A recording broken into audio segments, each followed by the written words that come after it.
Cell phone charger's back there if you need one. It's a 12. I've got one up here for you. You know, Kate is my nephew's name. I like him already. Yeah, see, you're already my favorite pastor. Were you all visiting this part of town, or? We actually just parked over here. We found a good parking spot. And yeah, you don't want to give those up. No. Spot Hero really came through. Exactly. We're seeing a concert over on this side of town later tonight. So. Oh, nice. Okay.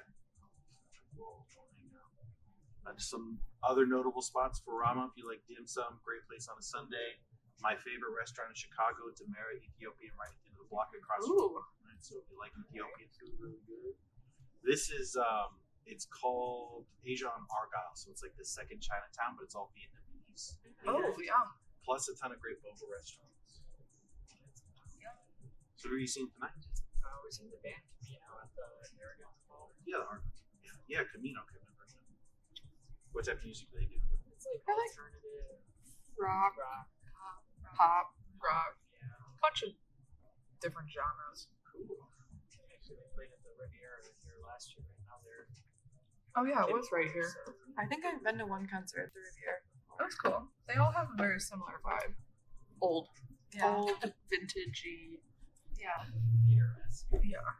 Well, what I love is like this part of town, right? This is Broadway, right? So we have New York Broadway. Yeah. It's the same thing. It's just supposed to be the theater part of Chicago, uptown. You can see it in the architecture. They're really going for that vibe. Are you all from Chicago originally? I am. Rachel and I are from Michigan. Oh, But we live in the suburbs, and Rachel's visiting for the weekend. cool. You all ready for the winter yet? No. Do you think it's going to warm up again, or is it like now it's warming I think up? this is the warming up. Oh, I think gosh. it's just going to be this for like 3 weeks straight. Ooh, okay. And then it's just going to It'll trickle down from there. Well, they said it's supposed to be an ElNino winter. What is that? I think that means it's going to be warmer. Yeah, I think so. I thought that meant bad, but I think it actually means Good. a little bit I think lighter. it means bad for warm states, good for our state. Oh, maybe you're right. Yeah. There are so many words for everything out there now. Like, Well, they said ElNino for hurricane season too. Yeah. Oh, that's interesting. I remember El Nino was like the 90s was a thing. Like you'd see it on the weather, and then Chris Farley did a thing about it, which was really funny on Saturday Night Live. But yeah, now I guess it's still happening. That's very interesting. Yeah. I had heard that because of global warming, Chicago will get warmer and nicer in the winter time. Yes. I'm here for that. Yeah, I grew up in California, so I'm like, all right, I just gotta hold on for like a couple decades. It will be good. let's be what I used to do. All right. Yeah, they're saying it's going to be a hot commodity of a place to live. Really interesting. And like Georgia and the southern states are going to be like Hot. Yeah. Yeah, but see, to me that sounds really nice because like I'm a desert person. I'm in the wrong Right. state. So, Yeah, you're really on the wrong side. yeah. What brought you to Chicago? My daughter, her mom is from here. Okay. So after her mom and I broke up, she like moved here with my kids. So I was like, all right. Yeah, I that'll work do from it. home. I do tech. I do comedy. So it's like whatever. I'll just do whatever. Right. Give up the weather for my kid. Yeah. Yeah. What part of California are you from? I grew up in WineCountry. Okay. Yeah, then Yum. I lived in Delicious. LA for my 20s. Yeah, it's all exactly. But yeah, so once she's 18, which is I've got she's turning 10 in November, so I've got 8 more years. Once she's 18, I'm back in California. Yep. Would you say wine country? Like Napa area or like Temecula? Oh, that's so smart that you know the difference. Santa Rosa, so Napa. Okay. Yeah. Yes, because you're right. There's a bunch of new wine countries that are like, this is. Well, yeah, you said desert too, and I'm like, that's a little more desert wine. Yes, you're right. Yeah. We own a timeshare in Palm Springs, and so Temecula is the closest Nice. wine country there. Okay. But that sure is desert wine country. Exactly. You drive and it's all brown, and then suddenly there's just like rolling green hills. That's so interesting that they're doing that. And I guess I get it because it's the weather. You can grow. It makes sense. Yeah. Yeah. I think it was 2 years ago we were there, and we went, of course, wine tasting on the hottest day of our trip. It was Labor Day weekend. Oh. Yeah. Oh, that's so. Oh, And it yeah. was 123 Yeah. without, like, the feel like temperature, I think, was like 140. It was Oof. hot. Ooh. Like, the misters just evaporated. You're like, This- where are you guys from? We're like, Chicago. They're like, ooh. Yeah, they're like, y'all should come in January. Yeah. They're like, this is hot for us. That's so funny. See, I hear that and I'm just like, that sounds so nice. Like, Yeah. I would love that to be by a pool in 130. I'm with you. Yesterday I was like, all right, our chimney's ready to go. Let's start the fire. Let's warm ourselves up. There we go. I'm like, we're gonna need more firewood. Yeah. So funny. Yeah, but Palm Springs is a great area. That is a really cool place to have like a good little timeshare because you're not far, but you're outside of like all the LA buses. Yes. It can be really touristy around certain times of year, which is really great. Yeah, we've learned that we fly into San Diego instead of LA. Oh yeah. And you beat. Because LA, in technicality, is this equidistant to Palm Springs as San Diego is, but you add that LA traffic. Yeah, forget about it. Yeah, you need like an hour just to get out of the airport. Like you're Yeah. still in the airport. You're still in the parking garage. Yeah, that's my plan. I want to go to Southern California when I move back. So it's like San Diego or LA, but it's like I'm kind of leaning towards. We'll see if I'm ready to retire or not. Right. Will be how I make it. San Diego climate is ideal. We've always said if family and money wasn't an option, like a factor to it, Yeah, exactly. San Diego would be where we were. If teleportation ever becomes a thing. By Right. my uncle's house. Yeah. You don't want to there. How do you three know each other? Kate is my husband. Okay. And then Rachel and I used Work to work together. And just They used to live in Michigan, Yeah, but when we- abandoned me. No, I'm just kidding. Yeah, I'm from Europe. Yeah. Nice. We met in college. At different colleges, but still in college. yeah, and I moved to Michigan and we just recently moved back. We're on like month 6 being back as Illinois residents. Oh wow. And I came to check it out before the snow flies. So you could actually make it here. Yeah. That lakefront drive up to Michigan Uh-huh. is rough in the winter. You time it around. Yeah.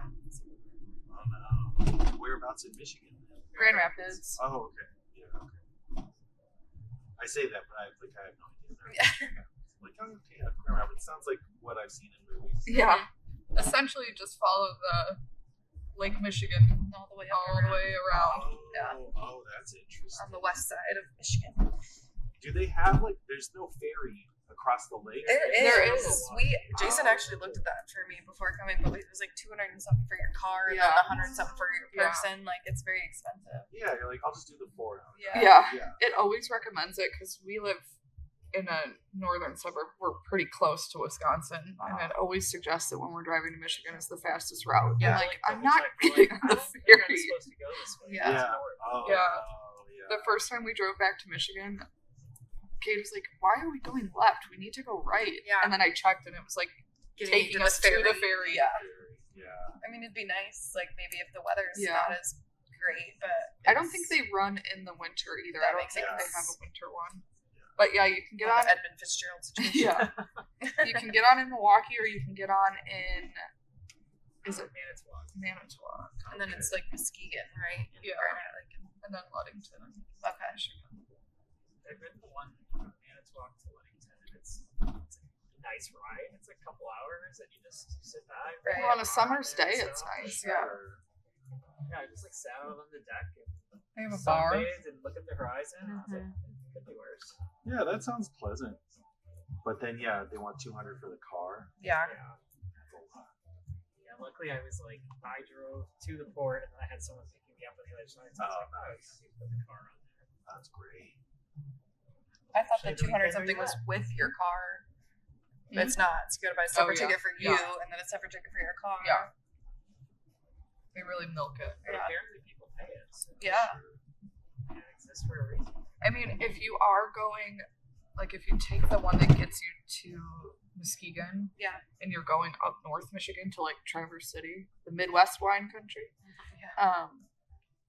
it does save a lot of drive because that's like a 7-hour drive. Yeah.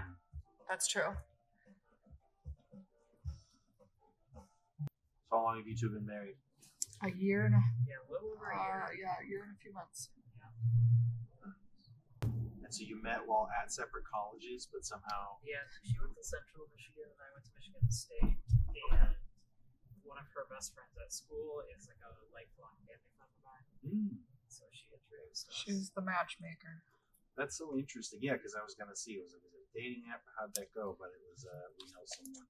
Yeah. That actually is how that works. Yeah. Even with all of the dating algorithms and stuff, I talk about people that I tell people all the time because it's like all they found that regardless of what the dating algorithm used on any dating app or any website, they are equally as effective as pairing people up at random. Yep. Yeah, All I of believe it. all. And most actual stable, long-lasting relationships are usually like friends that know somebody and they pair you up. Yeah. And then you meet that way. Well, I feel like you jump a few of the intro steps when you know someone that pairs you up There's a because level of comfort there. yeah, Sure. you're not like totally breaking the ice. Well, and then you can hang out in a less pressured environment too, like to get to know each other. Right. Yeah. You don't have to start dating right away, but then you grow closer. And That's true. So is that kind of what you two did? Like you just hung out in orbit and then one of you was like, kind of. Pretty much. We like started talking, and I was like, I'm in Wisconsin right now, but like I'm gonna be back soon. And so we like stayed in contact, and then like went on dates, and then started dating. Like I don't know, at least 6 months after we started like met each other, so it wasn't like right. yeah, that casual getting to know. That makes a lot of sense. And then at what point was it like, oh, this is like, I guess I'm gonna have to put a ring on this. After I stopped nagging you. Yeah, how many years did we date? Like 2.5, 3. Okay. We didn't rush into the marriage either. We enjoyed the engagement. We also, when we got married, was like that COVID rush, that sure. post-COVID rush Yeah. of battling for venues and vendors, and Right. to eliminate some of the stress, we just elongated our engagement a little bit. So we moved in together like 2 months before COVID started. So if you can survive that, like, Yeah. you're gonna be alright. Yeah, that's really it. Because COVID was definitely a marriage ender. Yeah. So for you, it was the opposite. So that's good. What did you study in college? I went to school for engineering. Okay. Chemical engineering. Oh, cool. She's Business. business and entrepreneurship. Rachel, what did you do? My degree is actually healthcare communications, but I'm in marketing now. Okay. All roads lead to business in some way. I know. Yeah, and now we both do tech-related jobs too. So Oh, cool. Okay. Like at tech companies doing work for the medical tech space or something else? I do website development, so I'm a digital project manager. Oh, okay. And I'm a product manager for supply chain software for energy companies. Oh, cool. I'm a marketing manager at Amazon. Nice. Okay. I'm when I'm not doing this or stand-up comedy, I'm a cloud infrastructure engineer for a giant monkey bank, and I work for the federal government doing a different contract. That's okay. Double dip is Yeah. Needed. Right. Exactly. 2020 was so nice. Like that's how I bought a house. Like everybody was like, Mm-hmm. work remote. I was like, I'll take all the jobs. Take all the jobs. There are definitely some jobs where you can take more than one job on too. It's like I'll do what I need to do, and I can get that done in like 25 hours a week. Yeah. And that's I've like because I was doing at one point I had 4 jobs in a single 1 month of like a crossover, and all my friends were like, "How are you doing 4 jobs at once? That's insane." I said, "Listen, it's math. 4 times 0 is still 0. I just do nothing at all 4 jobs." It's valid. Yeah, sounds like I need to get a contract job so I can just add on to what I already got. Yeah. The worst thing that's gonna happen, they're gonna fire you. If it's not like a permanent record, you don't have to put them on your resume. Right. Nobody has to ever know about it. True. If you have other stuff too. Yeah. Do you do comedy downtown? Mm, Or just kind of all over the place? all over, anywhere I can get an open mic is where I do stand up. I took off all of COVID, so for like 3 years I didn't do any. But now I'm starting to like, okay, like now things are opening up, I can start getting back to it. I use like this to like test out material and have conversations. I love that. That's so fun. Very casual. But I'm There's still no, very like, much an open. Is it? Seinfeld does the comedians in car getting coffee. Sure. Yeah, Is that he does, it? yeah, that was a Comedians in Cars Getting Coffee. That was that was popular for a while. And then I guess James Corden did like the carpool karaoke and stuff too. That Yeah. was, Yeah, see, exactly. Yeah, I actually do have a show. It's called Getting in Cars with Strangers. Okay. Where I just talk to people while I drive them around. If they want to have it online, then I'll put it online. Is Fun. it like a podcast? It's on YouTube. Yeah, it's on YouTube. So What's yeah, it called? At Getting in Cars with Strangers. I'll have to check it out. Yeah, I've got a whopping 21 subscribers. So I'm about to make it. It's more than zero. It's more than zero. And see, that was what I just started. So the same thing, right? COVID happened, so I didn't drive for like all of 3 years. I was doing it from 2018. I started filming. Actually, it's funny. I started recording the episodes in December of 2019, and then so obviously COVID happened 3 months later, and I had like 3 months of recording. I was like, oh, I have to stop because I have a daughter. I didn't want to get COVID and get her sick, and she gave me COVID 4 times. I was like, you know what? Those little gremlins, they always do it. It's just gonna go. Yeah. We were just talking about it. We have a lot of friends who are teachers, and Yeah. they're like, we're always sick. And I'm like, yeah, because you're an elementary school teacher, and you just are around all these little germ. Incubators. Yeah. Yeah. Yes, that's really what it is. That's really what it is. Do you two want to have kids someday? We do. We're just riding it out. All of our friends are in the process of getting married, Sure. and so Bachelor party, shower, destination wedding. Like, so I can just like knock a few of these bigger ones off the list, and then hopefully sometime next year we can start seriously thinking about it. Sure. Well, I'll tell you now, you're never ready. You'll never be ready. so we've heard. Yeah, kids are really good at surprising you with how terrible they are. and this is the number one thing is like babies, right? You're constantly worried they're going to hurt themselves. They only get more capable of killing themselves as they get older. Yep. And you, until they're 18, have to make sure they don't. So You just have to intercept the cause of death. yeah, It's a hell of a way to look at parenting. Boiled down. don't get me wrong, they're wonderful. I do anything for my kid, but it's like we don't talk about how terrible it really is the whole time. Kids are fucking stupid. They don't know anything. They literally don't know anything. They come blank slates. They're the dumbest people you've ever met. Yeah, and you have to teach them. This is the thing. They have to get it from you. And if you're like me, you're like, oh, this I shouldn't even be around kids. Well, Yeah. you gotta listen to me. Right. I'm just trying to take care of myself. You're like, I'm trying to keep myself alive. That's hard enough. Yeah. But I think again, another thing I say is that having kids is the best and worst part of life. It's both. It really is. Like when everything's good and they're healthy, and you just have those like moments of like watching a show, holding your baby while they're sleeping because they're really great when they're sleeping. You're just like, I wouldn't trade any of this for anything else. Like, and then it's going to be a little combination of you two. It's going to be, you're going to see a little version of you walking around. It's so interesting. It's so weird. That's so crazy. And then they're going to say something that you say, and you're like, oh, I didn't. You're like, oh, Heard shoot. Like, I thought I whispered that. Yeah. They have supersonic hearing. I Or, do. yeah, or it's like genetic. Like my daughter's like a little nihilist. She's like, I didn't ask for none of this. Like, why are we even I here? love that. Yeah. I was like, all right, well, it is my kid. So I gave you permission to bring me into this world. Shit. yeah. And she's like, and now people ask me what I want to do for a job. I didn't want a job. I don't want to do this. Why are you doing this to me? Yeah, I was like, talk to your mom about that. That was not my job. All right. All right. Well, yeah, I thank think- you so much. You're very Yeah. welcome. It's up there on the right. You as well.